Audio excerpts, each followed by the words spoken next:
E agora um outro comentário que eu queria fazer é que eu terminei de assistir hoje a série Chespirito foi Sin Querer Queriendo, que emociona e polemiza ao mesmo tempo. Primeiro, eu queria elogiar em muitos atores da série, a seleção de casting, o Pablo Cruz como Roberto Bolanhos, essa comparação de imagem aqui especificamente, ela é um negócio impressionante, é um negócio inacreditável o que a gente vê nessa comparação de imagem aqui. Ele ficou muito parecido, mas muito parecido mesmo.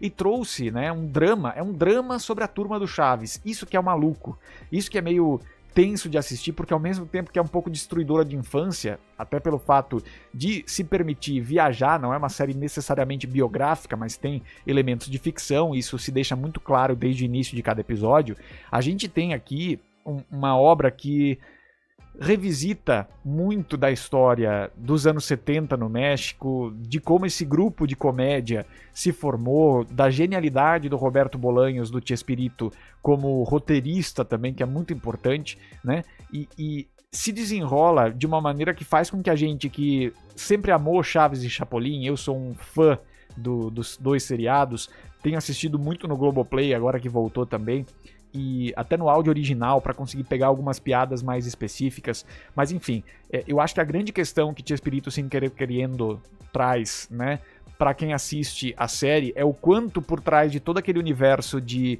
magia e fantasia que o Bolanhos conseguiu criar e conseguiu colocar de pé, existia o que existe em qualquer meio artístico, né, que é também vaidade, é também briga de bastidor, problemas familiares para quem tem um sucesso dessa envergadura, né? Se traz algumas imagens históricas, inclusive, que mostram o que era a Turma do Chaves nas apresentações na América do Sul. Enfim, tem uma força simbólica muito grande em cada um dos elementos que a gente vê de Chespirito foi Sem Querer Querendo.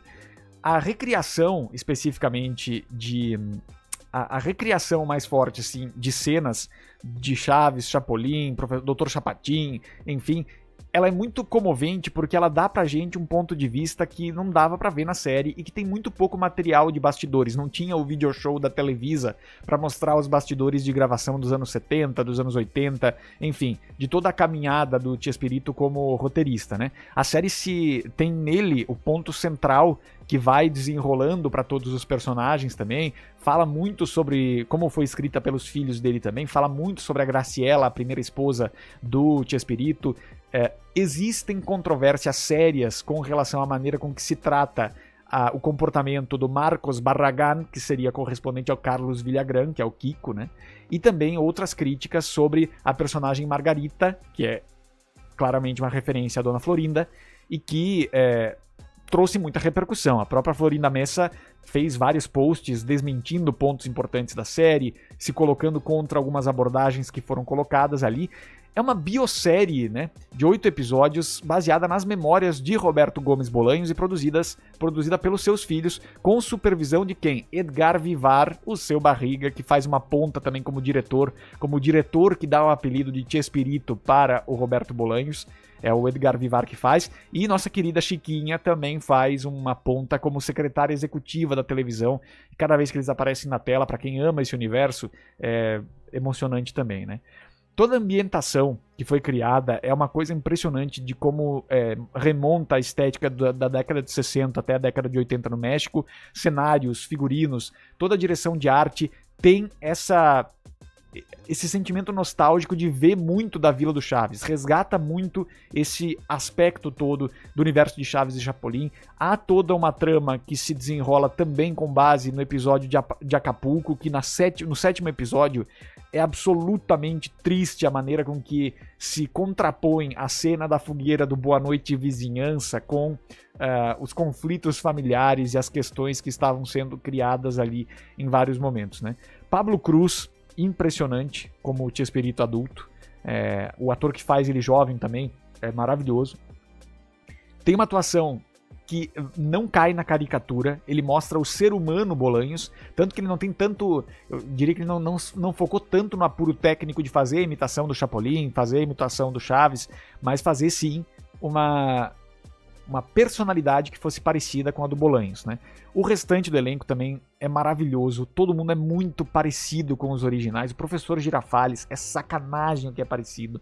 O Seu Madruga é sacanagem o que é parecido também. A Bruxa do 71, digo, Senhorita Clotilde também é impressionante o quanto é parecida. Então traz uma força muito grande de um tributo à memória dessa série. Então, gostando ou não gostando, você vai ter um envolvimento com a série pela infância que se teve com a história de Chespirito no Brasil também, na América do Sul, na América Latina de uma forma geral, pelo mundo de uma forma geral, né?